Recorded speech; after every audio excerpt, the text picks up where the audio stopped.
bienvenue sur cette nouvelle vidéo où on va jouer ensemble avec le jeu Fais-moi une devinette de l'édition Placote. Donc c'est une édition canadienne, j'aime beaucoup cette édition. Vous me direz que je dis ça à chaque fois que je fais une vidéo, mais c'est vrai, c'est qu'en fait effectivement tous les jeux avec lesquels je joue souvent c'est parce que je les aime beaucoup. Bon, pour cette édition j'ai à peu près une vingtaine de jeux de chez eux. Le jeu c'est principalement l'habilité à décrire. Donc votre enfant va disposer de nombreuses cartes. Vous voyez qu'elles sont toutes colorées. Et donc effectivement, en fonction de la couleur, et ben, ça se rapproche à les objets de la maison, les moyens de transport, les aliments, les vêtements et les animaux. Une fois que votre enfant pioche une carte, le principe c'est qu'il va lancer le dé, donc le dé en fonction de la couleur de la carte. Donc on va avoir le dé orange, un jaune, un rose, un bleu et un vert. Et l'enfant va justement devoir lancer le dé et en fonction de ce qui est écrit dessus, il va nous donner un indice. Donc par exemple, si je prends pour les moyens de transport, est-ce que ce véhicule fait du bruit? Si oui, lequel? Est-ce qu'il a des roues? Est-ce qu'il n'en a pas? Est-ce qu'on peut monter seul dessus? Est-ce qu'on peut monter à plusieurs? Est-ce qu'il est rapide? Est-ce qu'il est lent?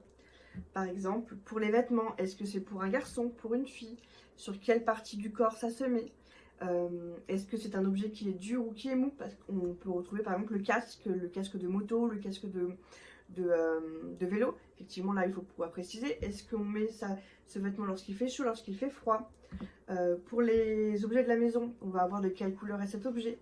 Est-ce que c'est pour un enfant ou pour un adulte? Est-ce qu'il est petit? Est-ce qu'il est grand? Dans quelle pièce de la maison se situe cet objet? Pour les aliments, donc on va voir est-ce qu'il est froid, est-ce qu'il est chaud, de quelle forme il est, est-ce qu'il est liquide, est-ce qu'il est solide, dans quelle classe d'aliments cet aliment est-il? Et pour les animaux, eh ben, on va voir pareil. Quel bruit fait-il? Quelle couleur il a? Où est-ce qu'il vit? Où est-ce qu'il habite? Est-ce qu'il est petit? Est-ce qu'il est grand? Et sur chacun des dés, vous verrez cette face-là, où là on laisse vraiment l'enfant le choix de nous donner un indice. Dans cette vidéo, donc, je vais vous montrer comment j'ai utilisé ce jeu avec différents enfants et on fera un petit point ensemble juste après. Est-ce que tu connais ce dessin? Regarde les dessins. Oui, je regarde. Est-ce que tu connais ce dessin? C'est... Faut pas le dire. Tu connais? C'est... Est-ce que tu connais? C'est... Faut pas le dire. Ok. C'est un véhicule. Alors, tu lances le dé? Alors, est-ce que ton véhicule, il a des roues? Oui. Il en a combien? 1, 2. Il a 2 roues, très bien. Tu relances le dé? Ah. Il a 2 bruits. Alors, repose-le. Alors, est-ce que ça fait du bruit quand ça roule? Oui. Ça fait quoi comme bruit? Tu sais ou tu sais pas? Je sais. Le moto, il a des bruits. Ok. Tu me lances le dé? Alors, est-ce que ça va vite? Tu vois? Ça va vite. Ou est-ce que ça va lentement? Ça va vite. Ça va vite. Est-ce que ce serait pas une moto? C'est une moto. C'est une moto, bravo Mathilde. C'est bleu aussi.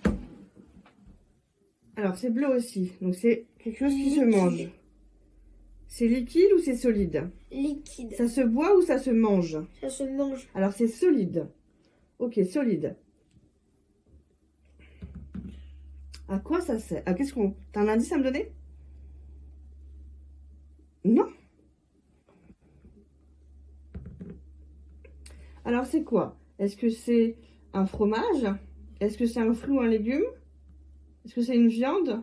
Ou est-ce que c'est une pâte ou des céréales? Une pâte. Des céréales? D'accord. Des spaghettis? Oui. C'est des spaghettis? Non. Ah. C'est jaune.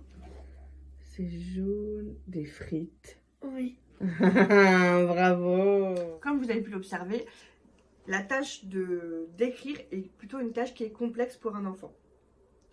Déjà, son vocabulaire évolue au fur et à mesure des années. Et ce qui est le plus compliqué, ça va être tout ce qui va être les noms abstraits, comme vous avez pu voir là, les moyens de transport, les aliments, tout ça, ça reste abstrait.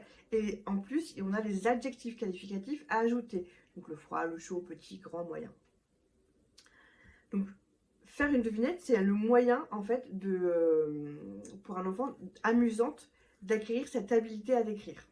Ce que vous avez peut-être probablement remarqué auprès de vos enfants déjà à la maison, c'est que lorsqu'il y a quelque chose de secret à ne pas dire, l'enfant va forcément le dire tout de suite. Et là, c'est exactement la même difficulté. Votre enfant va piocher une carte et tout de suite, il va avoir besoin de vous dire ce qui est dessus. Et ça, c'est très compliqué et vous avez pu justement le constater durant la vidéo. C'est pas forcément évident. Donc déjà, ça, c'est une étape d'apprentissage pour l'enfant. On va voir que c'est vers l'âge de 3 ans et demi qu'un enfant connaît le plus de mots abstraits. Il commence vers cet âge-là à être à peu près prêt à associer des noms d'objets, d'animaux, de personnes. Par exemple, il pourra vous dire l'éléphant, c'est le gros animal gris. La maman de Gabriel, c'est la dame avec les cheveux noirs et les cheveux longs. En ayant un support visuel, en fait, ça aide votre enfant à avoir du contenu. Et surtout, ça l'aide aussi à donner des indices. Lorsqu'on n'a pas de visuel, c'est beaucoup plus complexe. Et pour un enfant, c'est pas encore une acquisition possible. Il faut savoir que au niveau du développement de l'enfant va d'abord acquérir des mots simples. Et ensuite, il va acquérir des mots abstraits. Donc, par exemple, un mot général comme gâteau. Votre enfant l'aura saisi très très rapidement et il associera tout ce qui se mange sucré à des gâteaux. Alors que par exemple un terme abstrait comme rouge, même si votre enfant le connaît et le reconnaît, si vous lui dites donne-moi le Lego rouge, il va vous le donner. Mais c'est reste un mot qui est plus compliqué puisqu'il peut se transposer sur d'autres choses. Et c'est là que ça rend la difficulté pour l'enfant. Ce qui peut être intéressant, c'est que quand vous travaillez la devinette avec votre enfant, c'est que vous puissiez après le transposer sur votre vie du quotidien. Donc par exemple, vous êtes en salle d'attente, vous êtes en voiture ou en train de faire la queue.